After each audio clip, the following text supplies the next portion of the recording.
आज हम एक ऐसे गंभीर सवाल पर चर्चा करेंगे जो हिंदू समाज के सीधे भविष्य से जुड़ा है। क्या भारत 2035 या 40 तक इस्लामिक देश बन जाएगा? क्या हिंदू आबादी अल्पसंख्यक हो जाएगी जिस प्रकार मुस्लिम आबादी तेजी से बढ़ रही है? आइए तथ्यों, आंकड़ों और इतिहास के आधार पर इसकी पड़ताल करें ताकि हिंदू समाज सच को समझे और एकजुट होकर अपने भविष्य और पीढ़ी की रक्षा के लिए तैयार हो। हर हर महादेव मित्रों, मैं छोटा नरसिंहानंद अनिल यादव एक बार फिर स्वागत करता हूं आप सभी का। सबसे पहले आंकड़ों की बात करें। पीहू रिसर्च सेंटर की 2015 की study the future of world religious के अनुसार भारत में मुस्लिम आबादी 2050 तक बढ़कर 31 करोड़ यानी कि 18.4% हो सकती है। इसका मतलब है कि उनकी हिस्सेदारी काफी हद तक बढ़ जाएगी।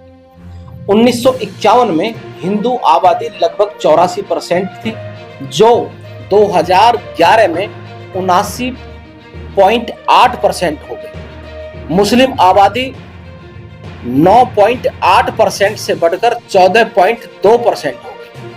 क्या ये आंकड़े 2035 या 40 तक भारत को इस्लामिक देश बना देंगे?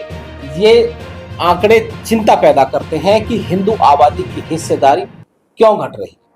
2010 से 2020 तक कुछ रिपोर्ट्स के मुताबिक हिंदू आबादी 80% से घटकर 79.4 हो गई, जबकि मुस्लिम आबादी 14.3% से बढ़कर 15.2% हो गई। ये बदलाव हिंदू समाज के लिए एक चेतावनी है। हिंदू आबादी के घटने के पीछे कई कारण हैं। पहला, प्रजनन दर। 2021 में हिंदू महिलाओं की प्रजनन दर 1.94 थी, जबकि मुस्लिम महिलाओं की जो प्रजनन दर थी उस समय में 3.86 थी, यानी मुस्लिम समुदाय में औसतन ज्यादा बच्चे पैदा हो रहे हैं। दूसरा कारण, धर्म परिवर्तन। लगातार हिंदुओं का धर्म परिवर्तन खासकर इस्लाम की ओर बढ़ रहा है। सोशल मीडिया के जमाने में आप इसकी पड़ताल अच्छी तरह कर सकते हैं। आप बांग्लादेश और पाकिस्तान जैसे पड़ोसी देशों का भी उदाहरण ले सकते हैं। हिंदू समाज को परिवार नियोजन भी प्रभावित करती है और मुस्लिम समाज के लोग परिवार नियोजन को गलत ठहराते हैं। वहीं हिंदू समाज पर दूसरी तरफ लव जिहाद जैसे षड्यंत्रों की गहरी चोट जो हिंदू समाज को प्रभावित कर रहा है, ये सभी मिलकर हिंदू आबादी की हिस्सेदारी को कम कर रहे हैं। आइए पड़ोसी देशों की स्थिति देखें। 1947 में जब भारत का बंटवारा हुआ तब पाकिस्तान में हिंदू लगभग 16% थे और पूर्वी पाकिस्तान जो आज का बांग्लादेश है उसमें लगभग 28%। आज पाकिस्तान में हिंदू सिर्फ लगभग 1.5% रह गए हैं और बांग्लादेश में लगभग 8% रह गए। इन हिंदुओं को आसमान सटक गया या धरती निकल गई। क्या हुआ उन हिंदुओं का? पूरी दुनिया हमारी थी, लेकिन आज हिंदुओं की भूमि कहने के लिए 1 इंच जमीन नहीं है जिसे हम अपना देश कह सकें। और जिसे हम अपना देश भारत कहते हैं, भारत को आप हिंदू देश नहीं कह सकते।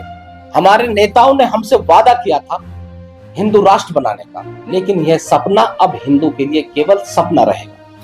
जो आज की स्थिति है उसके परिप्रेक्ष्य में आप सोच सकते हैं, मुसलमानों को 58 देश हैं, ईसाइयों ने सैकड़ों देश बना दिए, और तो और मुट्ठी भर यहूदियों ने भी अपना देश इजराइल बना लिया और पूरी दुनिया के सामने डटकर खड़ा हुआ है और अपनी ताकत का लगातार परिचय दे रहा है।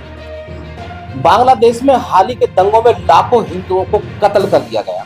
इससे पहले हिंदुओं के कत्ल का दावा 1971 की बांग्लादेश मुक्ति संग्राम के दौरान अनुमानित 20 लाख हिंदुओं की हत्या या विस्थापन की कही जाती है।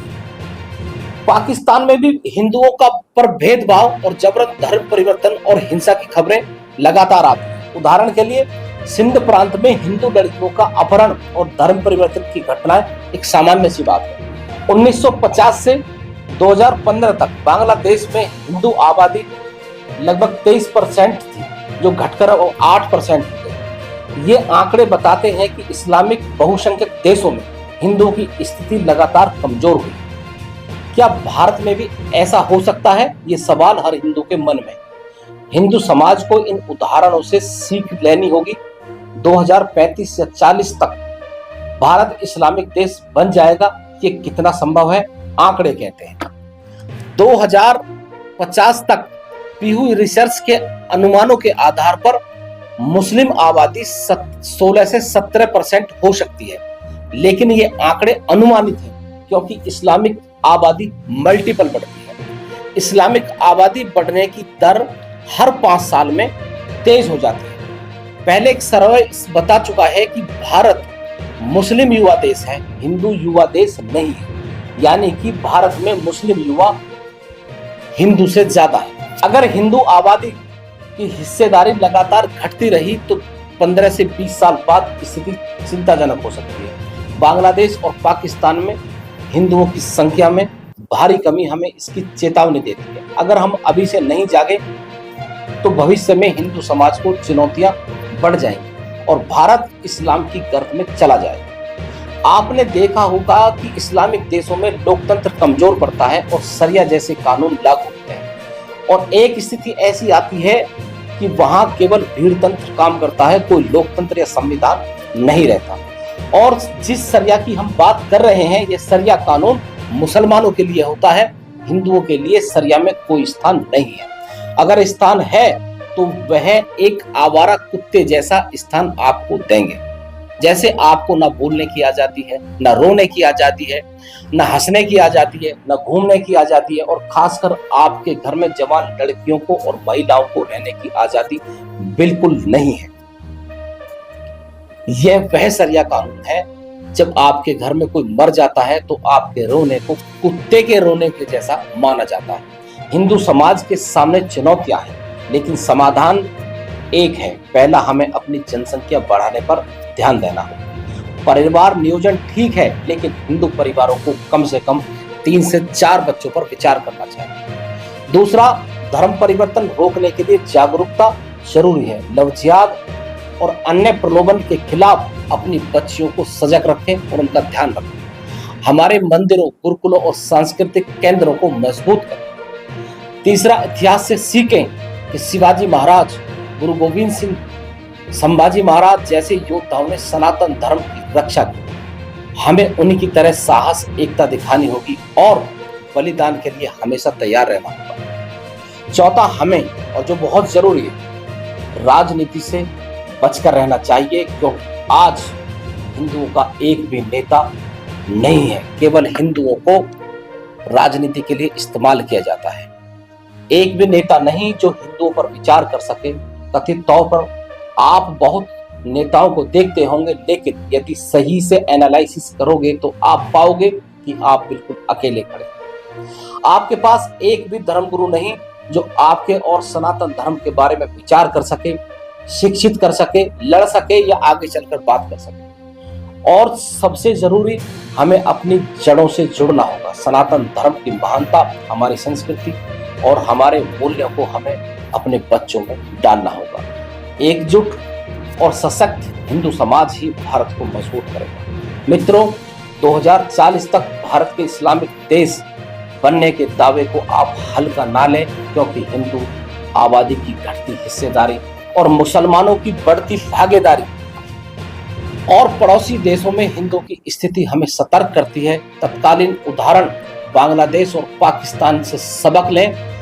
हमें जागना होगा। पूरी दुनिया में हम कहां थे, लेकिन घटते घटते हम कहां आ गए, इस पर विचार करना होगा। हिंदू समाज को एकजुट होकर अपनी संस्कृति, धर्म और भविष्य और अपनी पीढ़ी की रक्षा करनी है। आइए इन तथ्यों पर भरोसा करें और डर को छोड़ें और एक मजबूत भारत बनाएं। आप इस बारे में क्या सोचते हैं, कैसा सोचते हैं, कैसा मानते हैं, कमेंट बॉक्स में जरूर लिखें। मिलते हैं अगले वीडियो में, तब तक के लिए हर हर महादेव। हर हर महादेव।